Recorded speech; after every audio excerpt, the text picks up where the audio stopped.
నూలులో శతాబ్దాల గౌరవం, పట్టు పరంపరకు ప్రతీక, సంప్రదాయానికి శాశ్వత చిరునామా సఖీ.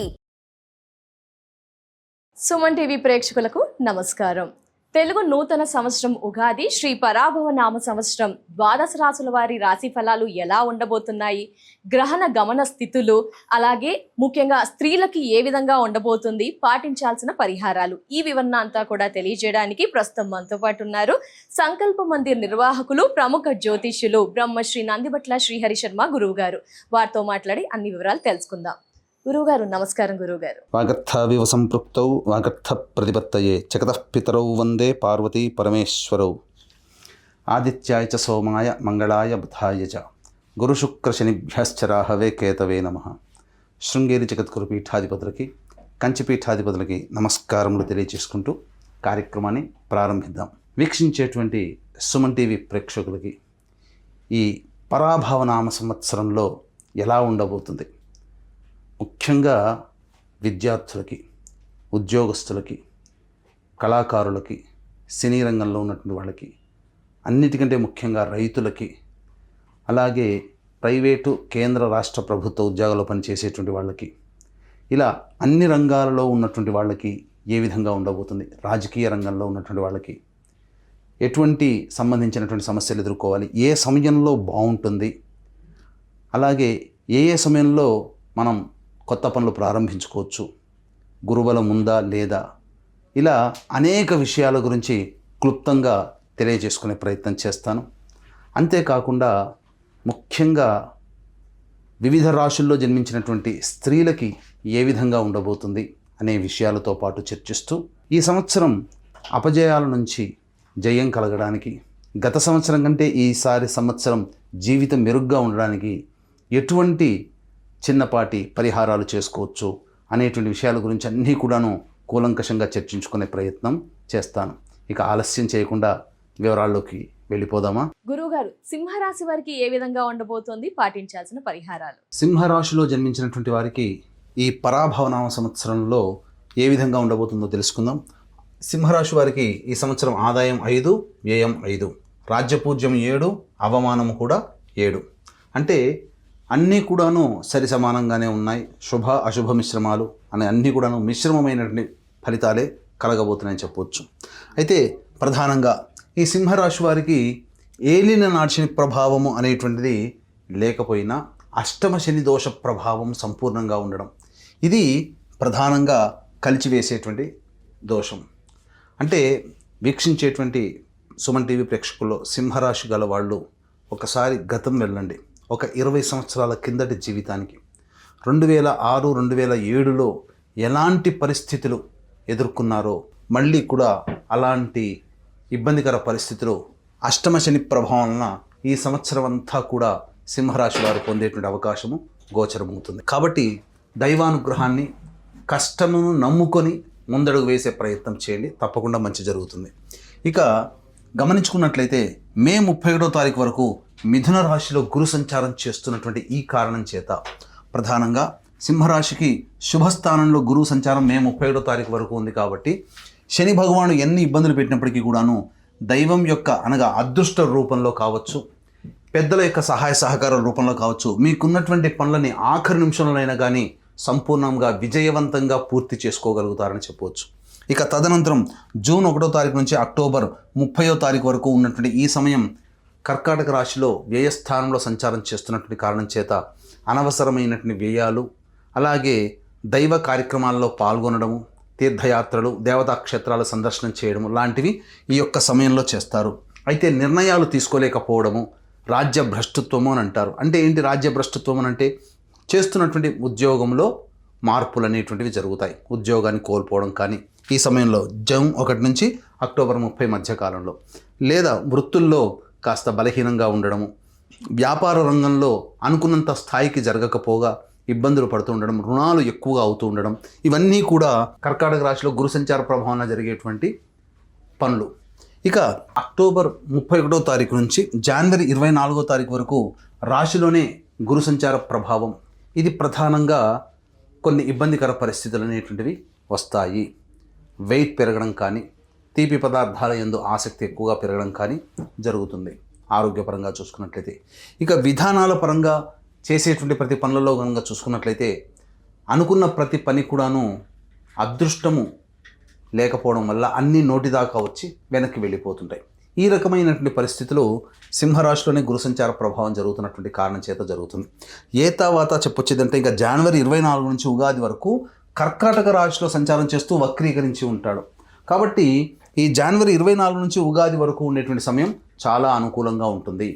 ఏతావాత చెప్పొచ్చేది ఏమిటంటే మే 31వ తారీఖు వరకు అనుకూలము, మళ్ళీ జనవరి 24 నుంచి ఉగాది వరకు కూడా అనుకూలం. చూసుకున్నట్లయితే మొత్తం 5 నెలలు అనుకూలంగా ఉంటుంది, 7 నెలలు అనుకూలంగా ఉండదు. అంటే జూన్ నుంచి మొదలుకొని జనవరి వరకు, June, July, August, September, October, November, December, జనవరి, దాదాపుగా 7.5 నెలల పాటు అనుకూలముగా ఉండదు. కాబట్టి ఈ సమయంలో ఏం చేయాలి? ముఖ్యంగా విదేశీయానం, విదేశీ విద్య కోసమే ప్రయత్నించేటువంటి విద్యార్థులు ఉంటారు కదా, ఈ సమయంలో అక్టోబర్ 31 నుంచి ప్రధానంగా ఈ జనవరి 24వ తారీఖు వరకు ఉన్నటువంటి సమయం ఉంది కదా, ఆ సమయంలో మీ యొక్క కళను సాకారం చేసుకుంటారు. విదేశాల్లో స్థిరపడినటువంటి వాళ్ళు ప్రధానంగా అక్కడే మళ్ళీ H1B ఎక్స్టెన్షన్ కావాలని కోరుకునే వాళ్ళు, కాంట్రాక్ట్స్ ఎక్స్టెన్షన్ కావాలనుకునే వాళ్ళు, నూతన ఉపాధి లభించాలనుకునేటువంటి వాళ్ళకి ఈ సమయం అక్టోబర్ 31 నుంచి జనవరి 24వ తారీఖు వరకు అనుకూలమైనటువంటి సమయముగా చెప్పబడి ఉంది. ఇక గమనించుకున్నట్లయితే ప్రధానంగా రాహు కూడా ఈ సంబంధించి సింహరాశి వారికి డిసెంబర్ 5వ తారీఖు వరకు 7వ స్థానంలో సంచారం చేస్తున్నటువంటి కారణం చేత డిసెంబర్ 5 వరకు ఉన్నటువంటి సమయం అనుకూలంగా రాహుగ్రహ ప్రభావం లేదు, అలాగే శని యొక్క ప్రభావం కూడా అనుకూలంగా లేదు. కొద్దో గొప్ప గురువు కొంతకాలం అనుకూలిస్తాడు. గురువు కూడా జూన్ 1వ తారీఖు నుంచి అనుకూలంగా లేని కారణం, ఈ కారణం చేత జూన్ 1వ తారీఖు నుంచి డిసెంబర్ 5వ తారీఖు వరకు ఏ గ్రహ ప్రభావం అనుకూలంగా లేని కారణం చేత కొన్ని కష్ట నష్టాలు అనేటువంటివి ఎదుర్కోక తప్పదు. సిద్ధంగా ఉండండి. పరిస్థితులకి భయపడి మీరు వెనకడుగు వేయకండి, ఆత్మవిశ్వాసంతో ముందడుగు వేయండి. ఎన్ని గ్రహాలున్నా మీ సంకల్పమే మిమ్మల్ని విజయ పథంలో నడిపిస్తుంది. దైవానుగ్రహం మీకు అదృష్ట రూపంలో మీ వెన్నంటే ఉంటుంది. కాబట్టి దైవానుగ్రహం, గ్రహానుగ్రహం కోసం మీరు పాటుపడండి, మీ పని మీరు చేసుకోండి. ఇక మిమ్మల్ని ఎవ్వరూ కూడాను ఓడించే వాళ్ళు ఉండరు. ఇక రాహువు డిసెంబర్ 5 నుంచి శుభస్థానంలో వస్తున్నటువంటి కారణం చేత మంచి శుభ ఫలితాలని పొందుతారు. కనీసము కొంత చెడు శాతము తగ్గుతుంది. మీరు చేసే ప్రయత్నంలో ఆశావాహ దృక్పథం అనేటువంటిది మీకు కలుగుతుంది. పరిస్థితులన్నీ కూడాను మెల్లమెల్లగా అనుకూలించడం డిసెంబర్ 5 తర్వాత మీరు గమనించవచ్చు. ఇక కేతువు జన్మరాశిలోనే సంచారం చేస్తూ ఉంటాడు డిసెంబర్ 5 వరకు. ఈ కారణం చేత పలు నిర్ణయాలు వివాదాస్పదంగా ఉంటాయి. ఆ నిర్ణయాలన్నీ జరిగిన తర్వాత ఇలా ఆలోచించాను, ఇలా చేసుంటే బాగుండేది కదా అనే ఆలోచనలు ఉంటాయి. కాబట్టి నిర్ణయ శక్తి లోపం ఉంటుంది. కాబట్టి పెద్దవాళ్ళ యొక్క సలహాలు, సూచనలు పాటించడం చాలా మంచిది. ఇక డిసెంబర్ 5 తర్వాత కేతు అనుకూలంగా లేని కారణం చేత ప్రతి ప్రయత్నంలో ఆటంకాలు అనేటువంటివి ఉంటాయి. ఎందుకంటే రాహు, కేతు ఎప్పుడు కూడాను ఒకే రకమైన ఫలితాలను ఇవ్వరండి. ఒకడు శుభాన్ని ఇస్తే ఇంకోళ్ళు అశుభం, ఇలా. ఎందుకంటే స్థానాలు మారుతూ ఉంటుంటాయి కదా. కాబట్టి ఈ కేతు యొక్క అనుగ్రహం కోసం మీరు ప్రధానంగా గణపతి ఆరాధన చేసుకోవడం చాలా మంచిది. ఇక ఏ తర్వాత చెప్పొచ్చేది ఏమిటంటే మనకు ప్రధానంగా గమనించుకున్నట్లయితే చాలామందికి ఉండేటువంటిది ఉద్యోగ సంబంధం.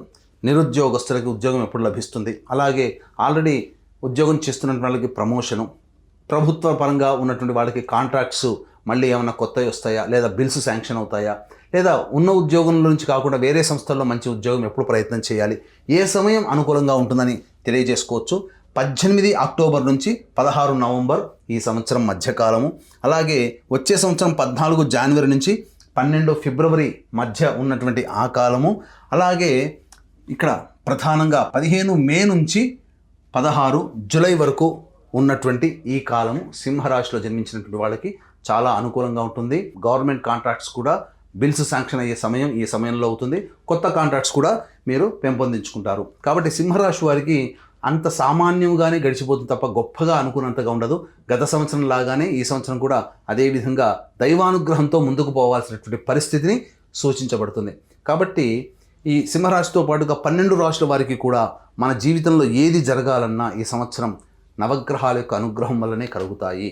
కాబట్టి మంచి చెడు ఏదైనా నవగ్రహాల యొక్క అనుగ్రహం మీదనే ఆధారపడి ఉంటుంది. ఇట్టి నవగ్రహాల యొక్క అనుగ్రహం అందరికీ అందించాలనే సదుద్దేశంతో మన పీఠం ఆధ్వర్యంలో ఏప్రిల్ 1వ తారీఖు రోజున చైత్ర పౌర్ణమి సందర్భంగా సాయంకాలం 6 గంటలకి అత్యంత శుభ ఫలితాలు అతి శీఘ్రంగా ఇచ్చే నక్షత్రాల్లో ఒకటైనటువంటి హస్త నక్షత్రం రోజున నవగ్రహ పాశుపత మంత్రహోమము, మృత్యుంజయ హోమం ఆరోగ్యం కోసం, సర్వకార్య జయసిద్ధికి సుదర్శన హోమము, అలాగే విద్య, దాంపత్య, ఉద్యోగ, ఆర్థికాభివృద్ధికి, వివాహ ప్రాప్తికి లక్ష్మీ హోమము మరియు సర్వ దోష నివారణకి సంబంధించి రుద్రహోమం లాంటివి జరిపించి శక్తిపాదం చేసినటువంటి కరుంగలి మాల ఇవ్వడం జరుగుతుంది. కాబట్టి ఇట్టి సర్వదోష నివారణ పూజల హోమాల్లో గోత్రనామాలు నమోదు చేసుకోదలిచిన వాళ్ళు 1వ తారీఖు మధ్యాహ్నం 3 గంటల లోపల మీరు నమోదు చేసుకోవచ్చు. ఇక గమనించుకున్నట్లయితే ఈ సింహరాశిలో జన్మించినటువంటి వారికి అష్టమ శనితో పాటుగా అష్టమంలోనే కుజ సంచార ప్రభావం 2 ఏప్రిల్ నుంచి 10 మే వరకు జరుగుతుంది. ఇక మనం గమనించుకున్నట్లయితే గురువు అనుగ్రహం మే 31వ తారీఖు ఉన్నప్పటికీ కూడాను శని కుజుల యొక్క ప్రభావం అనుకూలంగా లేని కారణం చేత ఆరోగ్యపరంగా జాగ్రత్తలు పాటించాలి. శస్త్రచికిత్సలు జరిగేటువంటి అవకాశం, వాహన ప్రమాదాలు జరిగేటువంటి అవకాశం ఉంటుంది. ముఖ్యంగా గృహంలో చోర భయం, గృహంలో సంబంధించి ఏదైనా విలువైన వస్తువులు పోగొట్టుకునే అవకాశం ఉంటుంది. ఉద్యోగ సంబంధంగా చాలా జాగ్రత్తలు పాటించాల్సినటువంటిది. 11 మే నుంచి 19 జూన్ వరకు ఉన్నటువంటి సమయం వివాదాలకి కేంద్ర బిందువుగా ఉంటుంది. చెయ్యని పని నేరానికి శిక్షలు పడాల్సినటువంటి పరిస్థితి, అలాగే కోర్టులకు సంబంధించినటువంటిది, న్యాయ సంబంధమైనటువంటి ఆస్తి తగాదాలన్నీ చర్చకు వస్తాయని చెప్పొచ్చు. ఇక 20 జూన్ నుంచి 1 ఆగస్టు వరకు ఉన్నటువంటి సమయం ప్రధానంగా దుందుడుకు స్వభావంతో నిర్ణయాలు తీసుకోవడం వల్ల కొంత విభేదాలు ఎదుటి వాళ్ళ ద్వారా మీరు పొందేటువంటి అవకాశం ఉంటుంది. కాబట్టి సంతోషంగానే ఉంటారు. సంతోషంగా ఉంటేనే కదా ఎదుటి వాళ్ళని తక్కువగా చూడడం. కాబట్టి ఎదుటి వాళ్ళని కూడా గౌరవించే స్థాయికి మీరు కనుక మీ మనస్సు ఉన్నట్లయితే ఆ సంబంధించి 20 జూన్ నుంచి 1 ఆగస్టు మధ్య కాలంలో వచ్చేటువంటి సమస్యల నుంచి బయటపడవచ్చు. 1 ఆగస్టు నుంచి 17 సెప్టెంబర్ మధ్య ఉన్నటువంటి కాలం అన్ని విధాలుగా అనుకూలంగా ఉంటుంది. మీరు చేపట్టేటువంటి ప్రతి పనులలో కూడా మిగతా గ్రహాల అనుగ్రహం లేకపోయినప్పటికీ కుజగ్రహ ప్రభావం వలన పనులని సాకారం చేసుకుంటారు.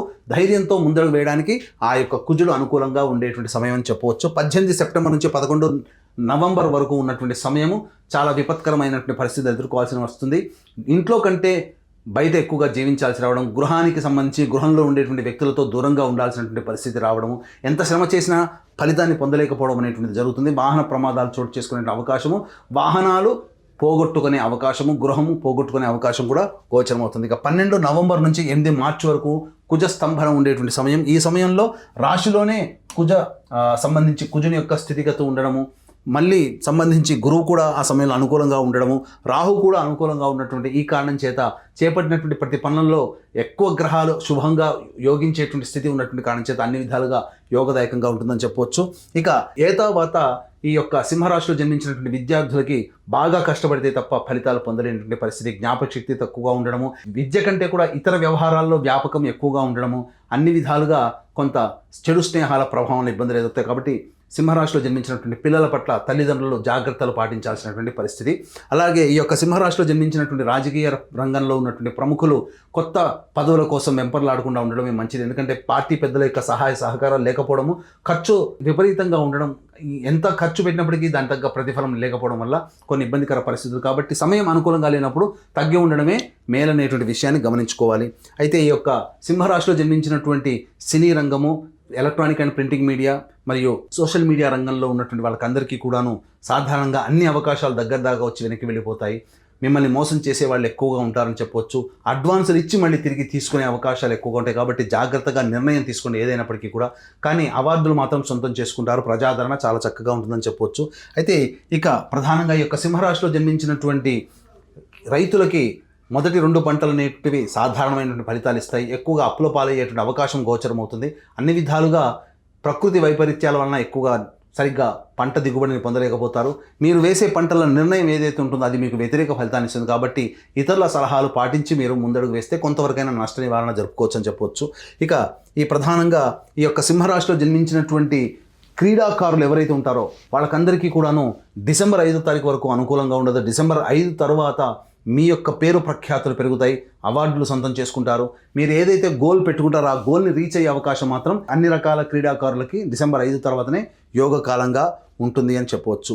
అయితే ప్రధానంగా ఈ యొక్క సింహరాశిలో జన్మించినటువంటి స్త్రీలకి ప్రధానంగా గౌరవ మర్యాదలకి లోటు ఉండదు. కానీ మీ శ్రమ దోపిడీ అనేటువంటిది ఎక్కువగా జరుగుతుంది. మానసిక ఒత్తిడి అధికంగా ఉండడం వలన ఆరోగ్య పరిస్థితుల పట్ల శ్రద్ధ వహించాల్సినటువంటి పరిస్థితి. ముఖ్యంగా ఈ సంబంధించినటువంటి మే జూన్ మధ్యకాలంలో శస్త్రచికిత్సలు జరిగేటువంటి అవకాశము గోచరం అవుతుందని చెప్పవచ్చు. అలాగే ఉద్యోగంలో చేస్తున్నటువంటి మహిళలకి తోటి ఉద్యోగస్తులు అధికారుల యొక్క ఆగ్రహానికి గురవ్వడం, తద్వారా కొంత బాధలు కలగడం అనేటువంటిది జరిగే అవకాశం ఉంది. కాబట్టి జాగ్రత్తలు పాటించండి.